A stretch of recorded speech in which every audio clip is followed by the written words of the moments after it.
Okay, so if you remember our guided retreat, I'd just like to share this simple, no? What is the significance of this? Ako lang nag-divide into higher relationship, moderate yung relationship, o low ang ilang relationship. Na ako'y low negative ang ilang relationship. What does it mean?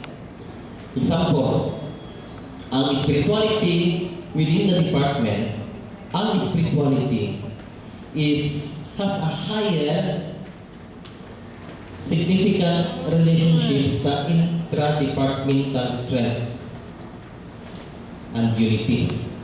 Okay? Higher relationship, nakalista din ha.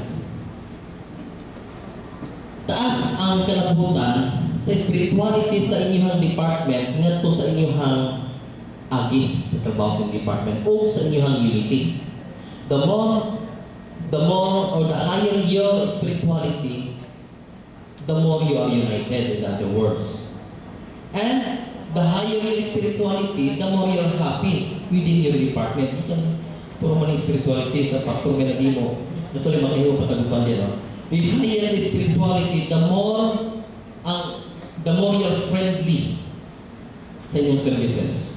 No? So, anak importante ng spirituality.